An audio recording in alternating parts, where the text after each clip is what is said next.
You're a bit of an enigma. I think it's important. I encourage it. One of the keys is to not encourage an identity, I think, and I've tried to nurse that. Tim Curry, easily one of the best British actors of all time. Well, at least I think he is. Not everyone is going to agree that he is one of the best, but many would agree that he is one of the most versatile and talented British actors of all time. Someone's choice of which curry role is his best may depend on individual taste. Everyone's taste of curry may depend on how old someone is. It may also depend on what genre they like. It may depend if you like one of his horror roles. Oh, come on, bucko. If you like one of his musical roles. If you prefer one of his animated roles he did. Afraid I've lost the sight in my eye. Or maybe his more dramatic roles. Is this your son's bicycle? But whatever flavour of curry you find the most palatable, you can't deny that a dash of Tim Curry makes any film a little bit better. In this review series, I'll be looking at every single film and TV show Tim Curry has appeared in. From his funniest... I'm not shouting! Alright, I am! I'm shouting! I'm shouting! I'm shouting! to his most devilish.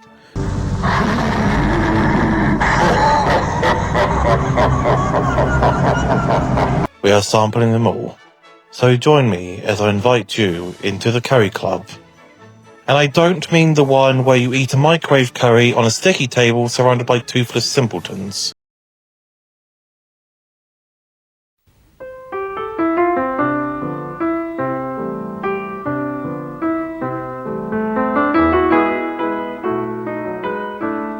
The chief beauty of this work lies not so much in its style or in the extent and usefulness of the information it conveys, as in its simple truthfulness.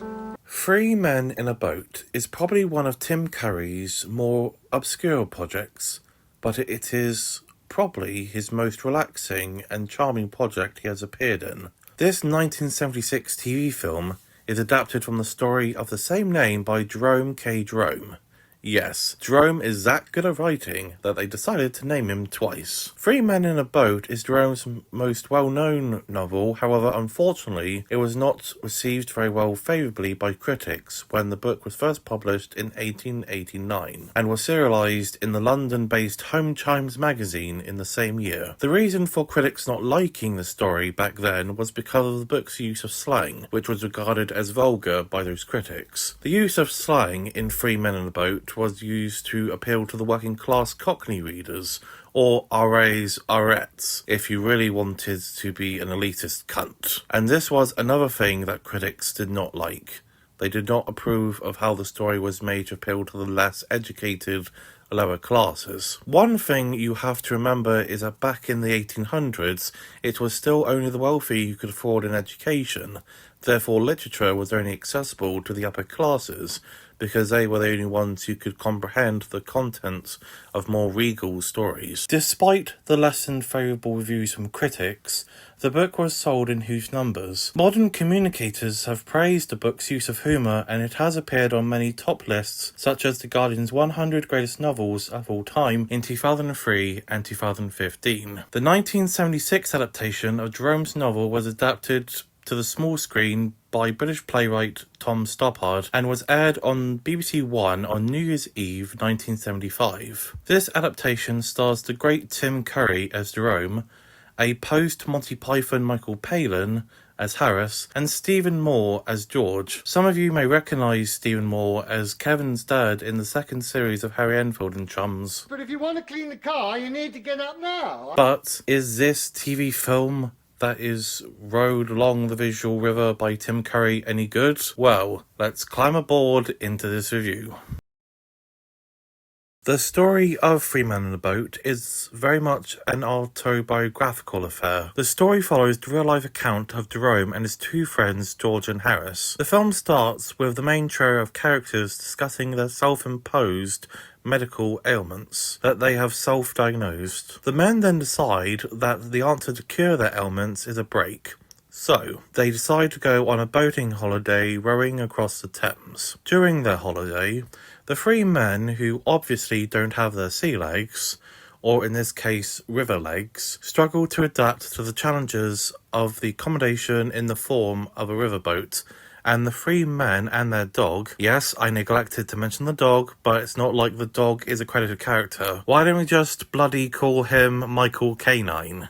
You're only supposed to blow the bloody doors off! Anyways, we follow our characters as they try to use their brains to overcome the challenges the Thames throws at them, whilst we also get a brief history on some of the locations the characters encounter, such as Kingston, Maidenhead, and LEG's hometown of Slough. The original story by Jerome was intended to be a travelogue with some comedic anecdotes built in. However, with this TV film adaptation, it is the comedic anecdotes and the misadventures of the genteel trio that is the sole focus, and I think that is right that a screen adaptation of Jerome's story, such as this one, should focus on the fictional element that is based on Jerome's non-fictitious adventure. This is the right choice, as the function of this TV film is to be comedic and use the comedic elements of the writing to progress the plot and the characters. One thing I like about the writing is how it uses comedy to communicate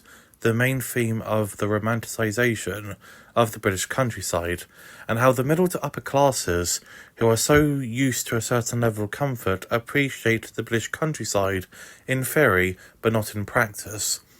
For example, the writing shows how the gentlemen are mentally ill-equipped to deal with the elements, and a lot of the humour in Three Men in a Boat comes from the situations that they get themselves into because they are too privileged to handle their immediate environments. One example of this is a scene where it is pissing down with rain, and Jerome is so toxically positive about how he wishes to experience the river in all its elements. And you have the other two who are moaning about the rain. Specifically with George, who recounts on an example of a man who died shortly after returning from a riverboat holiday, assumably because of the rain. I'll talk about specific jokes in scenes in its own section, but the theme of the romanticisation of the countryside in the specific context of these middle to upper class gentlemen and their riverside escapades yields a lot of comedic fruits thanks to the writing containing this theme. Another theme that is present in the writing is the appearances and how Victorian Britain was preoccupied with appearances. You don't have to have a degree in history to comprehend how rigid and uptight British society was during the Victorian era. People placed a lot of value in social etiquette and manners, and people perceived other people's personal value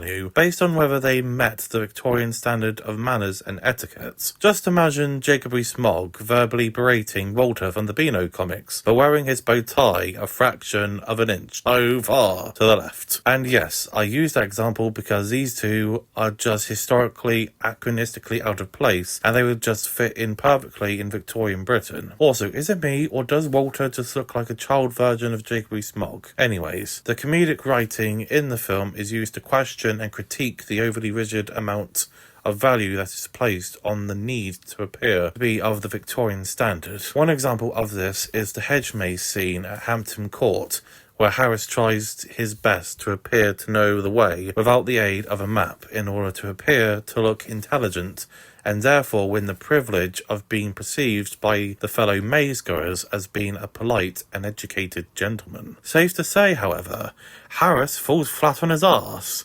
But this failure to win over the maze-goers' favourable perception, it brilliantly uses comedy to critique such rigid social structures, and I think that this makes the writing stronger. I personally hold comedies that make an effort to question and critique things such as societal structures, conventional notions of culture, and authority in high regard. There are a lot of British comedies that achieve this in their writing, as I think most British comedies, whether intentionally or unintentionally, are made to poke fun and disrupt notions of normativity. Because of this, I do have a soft spot for the comedic writing in Three Men in a Boat. I believe Tom Stoppard was a great choice when it came to deciding who should write a screen adaptation of Three Men in a Boat. Stoppard was mainly known for writing stage plays, but he had dipped his toe, or I suppose in this case dipped his quill, into the proverbial televisual and cinematic ink on occasion. Stoppard was a master in wordplay and bending the parameters of the English language for the purpose of communicating to us, the viewer, the wonderful wit of his use of words. It also justifies adapting the use of slang that was demonized by the critics of Jerome's original story. One example of great wordplay in this film is the nose scene. What are you looking at? The writing in this scene has a great relationship with the use of music and camera angles, as you shall see.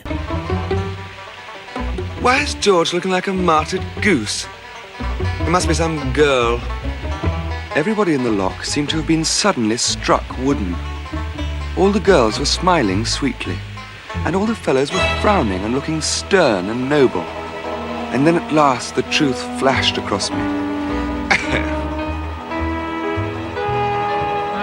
I leant with careless grace upon the hitcher, in an attitude suggestive of agility and strength, and threw an air of tender wistfulness into my expression, mingled with a touch of cynicism, which I'm told suits me. Hey! Look at your nose! Look at your nose! George, I think there's something wrong with your nose. You three with the dog! Watch your nose! Oh, it's our nose! It's our nose!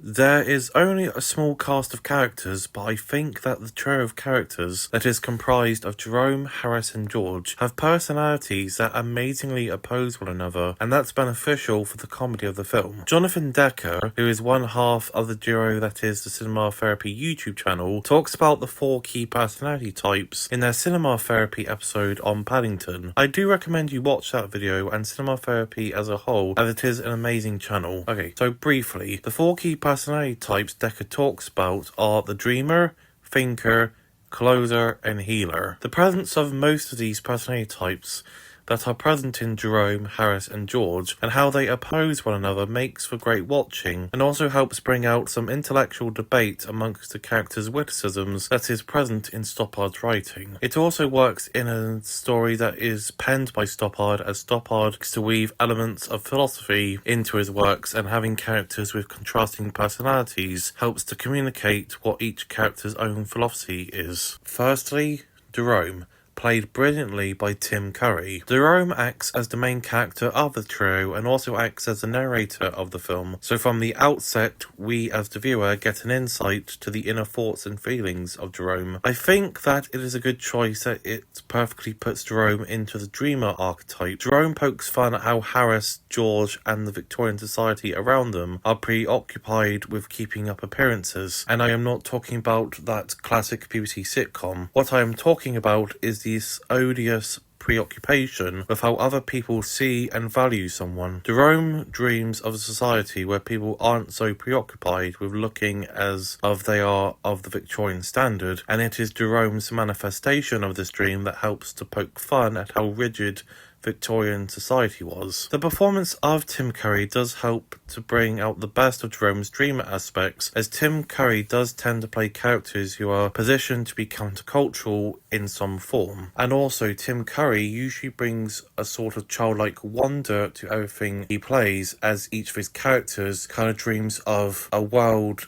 that is ideal and a world of how things could be rather than how things should be. In Three Men in a Boat's case, Tim Curry brings some of his Curryisms to the table in order to bring out the charm and wit of Jerome. One example of this is how Curry poetically narrates their journey with such an impeccable voice, which is one of Curry's strongest acting traits. The way he speaks about Jerome's romanticized vision of the countryside faithfully adapts Jerome's countercultural nature as romantic poetry, and that's not necessarily poetry about two people rocking the Casbah, but Back in Victorian times, poetry that romanticizes many notions was used as a form of countercultural art. Jerome himself could very well be considered a countercultural author, with how he wrote Three Men in a Boat for the working classes rather than the more dominant upper classes.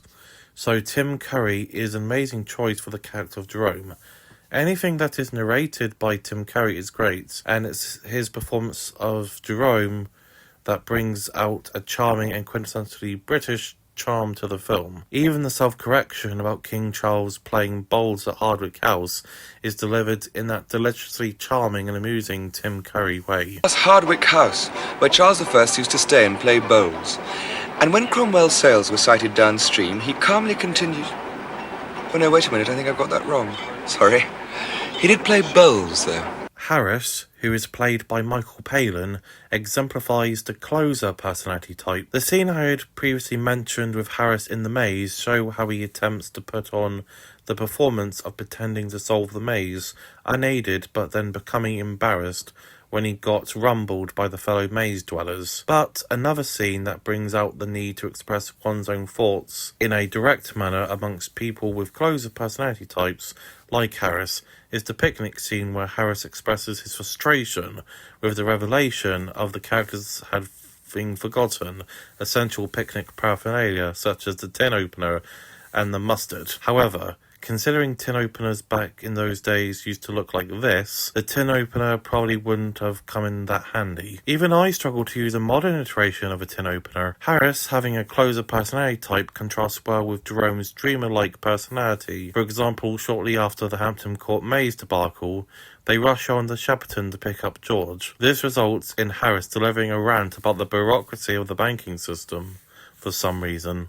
What use is a bank anyway? They take all your money. When you want to write a check, it's refer to drawer. Damn nerve. I'm going to withdraw my account. I'm going to get out and have a drink.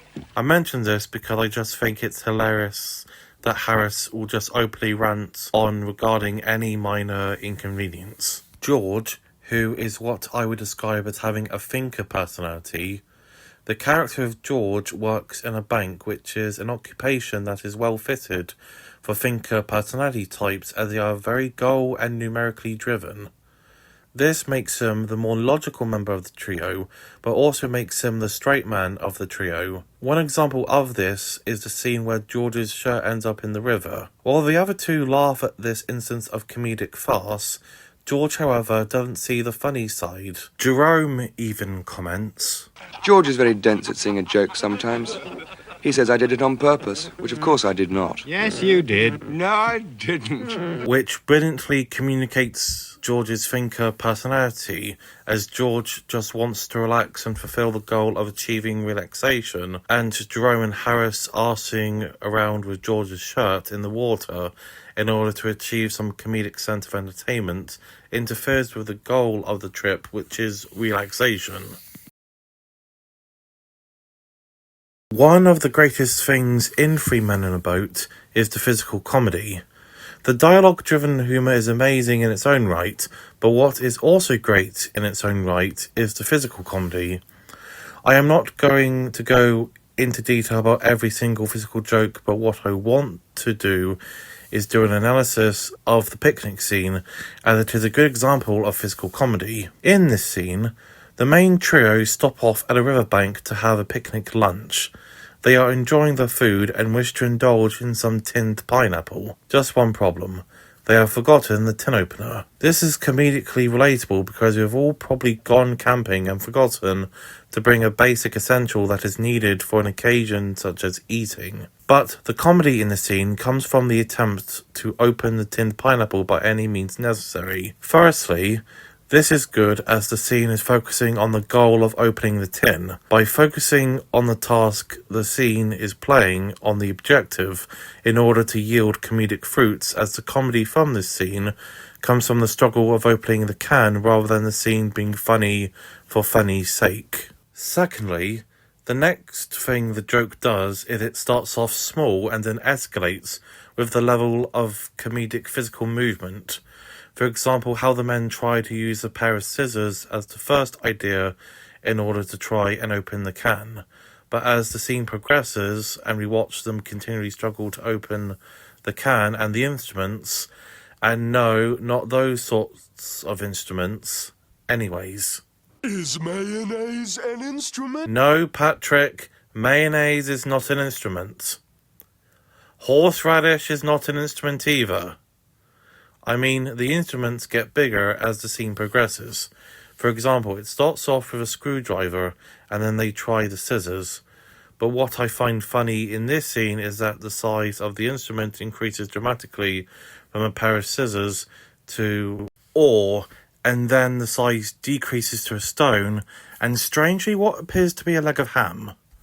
The third technique used ties in with the use of the instruments, and that's how the instruments create a form of physical beats. The use of physical beats acts as a form of visible punctuation marks. One example of the physical beats the scene uses is on the first attempt to open the tin when Harris accidentally hits his finger and hurts himself in the process.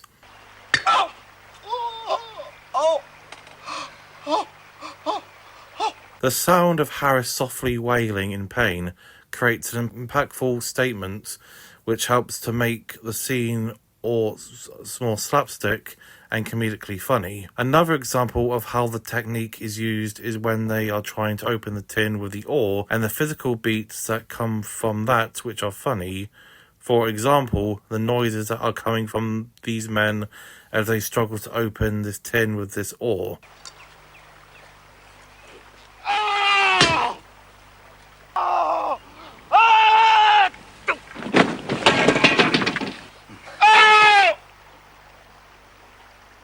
Also, the use of this technique when Harris tumbles into the river on the second oar attempt does make me chuckle, as that is a great example of a physical beat. Speaking of which, the use of the oar in this scene is a great use of the power of 3, or in this case the power of 4, as the oar is used 4 times. On the 3 first attempts, the oar establishes a pattern of the predictable action, which in this case they use the oar but they still can't open it. But then it adds a new element into the logic of the joke, as on the 4th go, George ends up getting hurt in the process, which exasperates the humour with his pain.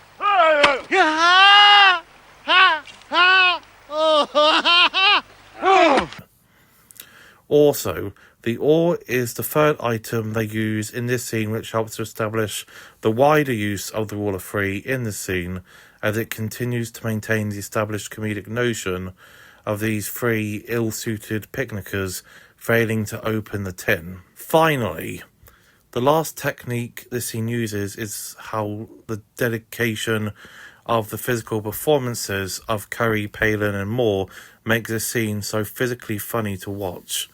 These 3 actors aren't afraid to get their hands dirty and make utter tits out of themselves for the sake of the comedic arts. All in all, this is an amazing use of physical comedy which helps make the comedy so amazing in 3 Men in a Boat. Let me.